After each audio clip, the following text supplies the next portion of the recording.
Bhajap parliamentary બોર્ડને લઈ મહત્વના સમાચાર સામે આવ્યા। ત્યારે ભાજપ પાર્લામેન્ટરી બોર્ડને લઈ આ મહત્વના સમાચાર સામે આવી રહ્યા છે।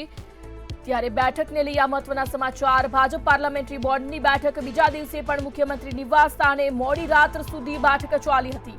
જ્યારે ચૂંટણી સમિતિ બેઠક મોડી રાત્રે 1 વાગ્યા સુધી ચાલી હતી। ત્યારે મુખ્યમંત્રીના નિવાસ સ્થાને 1 વાગ્યા સુધી બેઠક ચાલી હતી। ઉત્તર ગુજરાત અને સૌરાષ્ટ્રના ઉમેદવારના સંદર્ભે મંથન થયું હતું। ત્યારે અંદાજે 15 જિલ્લાની બેઠકોની ચર્ચાઓ કરવામાં આવી હતી।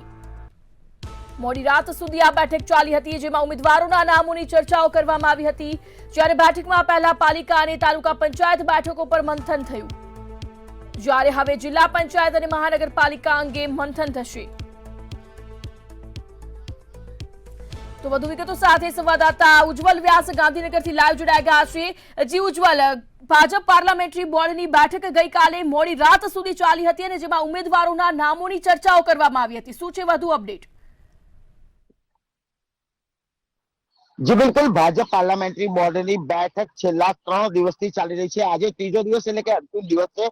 સંભવત રીતે જો જોવા જઈએ તો પહેલા દિવસે પણ મોડી રાત સુધી બેઠકોનો ધમધમાટ મુખ્યમંત્રી નિવાસ સ્થાને યથાવત રહ્યો હતો, તો બીજી તરફ આજે ગઈકાલે મોડી રાત સુધી પણ ઉમેદવારોના નામ અંગે ચર્ચા વિમર્શ પણ કરવામાં આવ્યા હતા। રાજકીય સમીકરણો પણ જોવામાં આવ્યા હતા।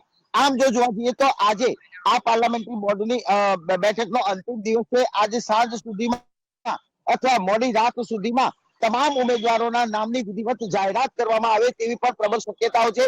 જો જોવા જઈએ તો ઉત્તર ગુજરાત સૌરાષ્ટ્ર જિલ્લાઓના ઉમેદવારોના બાબતે ચર્ચા કરવામાં આવી હતી। અંદાજિત 15 જેટલા જિલ્લાઓના ઉમેદવારોની ચર્ચા પૂરી કરી દેવામાં આવી છે અને ચૂંટણી સમિતિની બેઠક પહેલા નગરપાલિકાના અને તાલુકા પંચાયતના જે ઉમેદવારો છે તેમનું મંથન અત્યારે હાલ ચાલી રહ્યું છે। ભારતીય જનતા પાર્ટી ખાસ કરીને જો જોવા જઈએ તો મહાનગરપાલિકા, જે મોટી મોટી મહાનગરપાલિકા છે, અમદાવાદ, સુરત, વડોદરા સહિતની જે મહાનગરપાલિકા છે તેમાં અત્યારે હાલ ચર્ચા ચાલી રહી છે। તેમાં કેવા ઉમેદવાર મૂકવા તેના ઉપર મંથન કરવામાં આવી રહ્યું છે।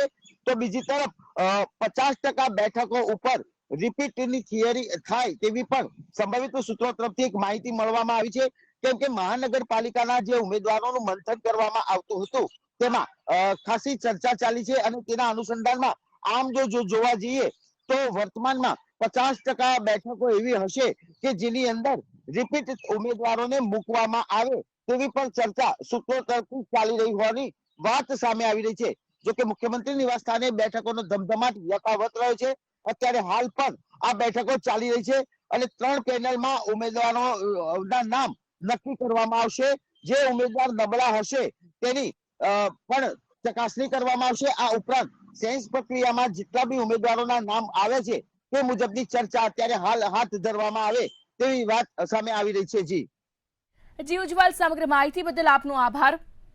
ત્યારે ભાજપ પાર્લામેન્ટરી બોર્ડનો આજે ત્રીજો દિવસ છે। ગઈકાલે પણ મોડી રાત સુધી આ બેઠક ચાલી હતી। ઉમેદવારોના નામ અંગે બેઠકમાં ખાસ ચર્ચાઓ કરવામાં આવી હતી।